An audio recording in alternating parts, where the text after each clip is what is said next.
Bonjour à tous et bienvenue dans le live TV Finance, une heure d'actualité financière et d'actualité des entreprises vous attend en direct sur TV Finance. Nous sommes le lundi 9 décembre.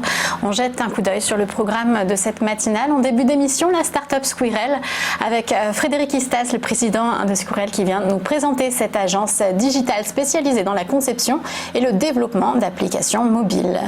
Puis Christophe Douane, le cofondateur de Youdou.fr, la fintech innovante dans la gestion de patrimoine, commentera avec nous l'évolution du CAC juste après l'ouverture du cours de bourse à 9h.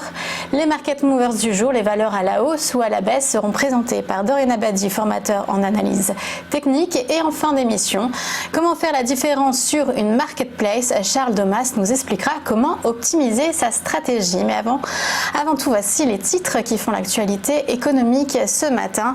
Et on parlait pétrole vendredi sur les marchés après la réunion de l'OPEP. Les pays du cartel ainsi que la Russie ont donc trouvé un accord pour réduire encore leur production d'au moins 500 000 barils par jour dans le but de soutenir les cours du pétrole à la hausse. Les deux premiers contributeurs à ces quotas renforcés sont l'Arabie Saoudite et la Russie. Les deux pays vont supporter près de la moitié de l'effort supplémentaire de réduction avec des coupes respectives de 167 000 barils et 70 000 barils par jour.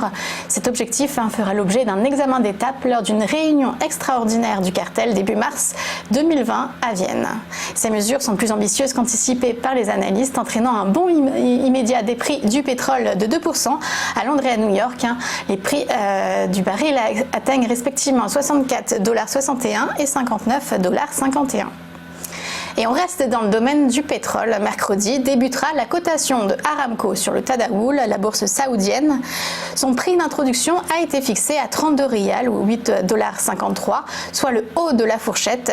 Même si l'opération s'est révélée être plus une opération régionale qu'internationale avec des investisseurs en majorité saoudiens ou émiratis, Aramco dépassera alors Apple en tant que sa société cotée la plus valorisée au monde avec une valeur de marché estimée à 1 700 milliards de dollars, alors que la firme à la pomme est-elle valorisée à 1,1 trillion de dollars. L'entreprise Aramco, qui publie ses résultats depuis 2016, affiche un résultat net supérieur à celui de Apple et Google réunis. En revanche, le dividende versé aux actionnaires est jugé peu attractif, représentant un rendement de 4,5%, moins que les super majeurs du secteur pétrolier.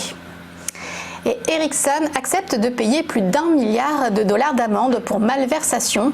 Le groupe de matériel de télécommunication suédois a, selon ses propres aveux, mis en place un système sophistiqué pour payer des pots de vin sans qu'ils apparaissent dans ses comptes entre 2000 et 2016. Des pots de vin versés à 5 pays, Djibouti, Chine, Vietnam, Indonésie et Koweït. Mais le groupe avait déjà annoncé en septembre que ses résultats au troisième trimestre seraient affectés par une provision de 12 milliards de couronnes suédoises, soit plus de 1,2 milliard de dollars. C'est donc le montant de l'accord conclu avec le juge de New York et le gendarme de la bourse américaine. Et du côté des marchés, les marchés ont fini sur une note positive avant le week-end avec les 266 000 emplois créés en novembre sur le marché américain, le marché du travail américain qui continue d'afficher une santé insolente avec un taux de chômage qui est lui tombé à 3,5%, donc une baisse de 0,1 point.